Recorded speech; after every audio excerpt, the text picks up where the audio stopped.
Price lord. ಕರ್ತನ ನಾಮಕ್ಕೆ ಸ್ತೋತ್ರ ಉಂಟಾಗಲ್ಪಡಲಿ. ಪ್ರೀತಿಯುಳ್ಳ ದೇವಜನರೇ, ಯೇಸು ಕ್ರಿಸ್ತನ ಹೆಸರಿನಲ್ಲಿ ನಾನು ನಿಮ್ಮನ್ನು ವಂದಿಸುತ್ತೇನೆ. ಹಗ್ಗಾಯ 2ನೇ ಅಧ್ಯಾಯ 19ನೇ ವಚನದಲ್ಲಿ ವಾಕ್ಯ ಈ ರೀತಿಯಾಗಿ ಬರೆಯಲ್ಪಟ್ಟಿದೆ. ಇದೇ ದಿವಸ ಮೊದಲುಗೊಂಡು ನಿಮ್ಮನ್ನು ಆಶೀರ್ವಾದಿಸುವೆನು ಎಂದು ವಚನ ಬರೆಯಲ್ಪಟ್ಟಿದೆ.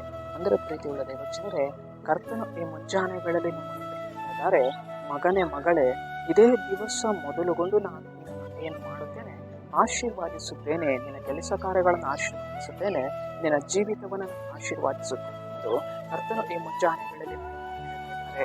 ಕರ್ತನು ಈ ದಿವಸ ಮೊದಲುಗೊಂಡು ನಮ್ಮನ್ನು ಏನು ಮಾಡುವವರಾಗಿದ್ದಾರೆ, ಆಶೀರ್ವಾದಿಸುವವರಾಗಿದ್ದಾರೆ. ಆತನು ನಮ್ಮನ್ನು ಕಟ್ಟುವವರಾಗಿದ್ದಾರೆ.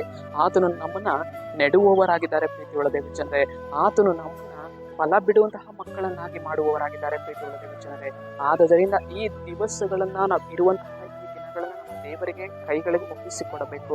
ಕರ್ತನೆ, ನನ್ನ ಈ ಜೀವಿತವನ್ನು ನಿನ್ನ ಕರಗಳಿಗೆ ಒಪ್ಪಿಸಿಕೊಡುತ್ತೇನೆ, ನಿನ್ನ ಕೈಗಳಿಗೆ ಒಪ್ಪಿಸಿಕೊಡುತ್ತೇನೆ ಸ್ವಾಮಿ. ನೀನು ಸಹಾಯವನ್ನು ಮಾಡು.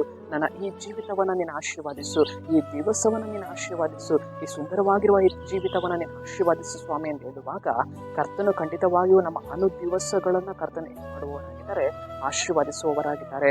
ಕರ್ತನು ಅನುದಿನವೂ ನಮ್ಮನ್ನು ಆಶೀರ್ವಾದದ ಮಾರ್ಗಗಳಲ್ಲೇ ನಡೆಸುವವರಾಗಿದ್ದಾರೆ. ಆದುದರಿಂದ ನಮ್ಮ ಪ್ರತಿಯೊಂದು ದಿವಸಗಳನ್ನ ನಮ್ಮ ಕರ್ತನ ಕೈಗೆ ಒಪ್ಪಿಸಿಕೊಡಬೇಕು.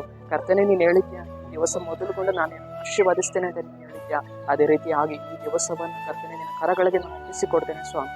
ಈ ದಿವಸದಲ್ಲಿ ನಾನು ಆಶೀರ್ವಾದಿಸು, ನನ್ನ ಕುಟುಂಬವನ್ನು ಆಶೀರ್ವಾದಿಸು, ನನ್ನ ಕೆಲಸ ಕಾರ್ಯಗಳನ್ನು ನೀನು ಆಶೀರ್ವಾದಿಸು ಎಂದು ಹೇಳುವಾಗ ಕರ್ತನು ಖಂಡಿತವಾಗಿಯೂ ನಮ್ಮನ್ನು ಆಶೀರ್ವಾದಿಸಿ ನಮ್ಮನ್ನು ನಡೆಸುವವರಾಗಿದ್ದಾರೆ. ಸರಿ, ನಾವು ಪ್ರಾರ್ಥಿಸೋಣ. ಅಪ್ಪ ಕರ್ತನೆ, ನಿನ್ನ ಸ್ತೋತ್ರ.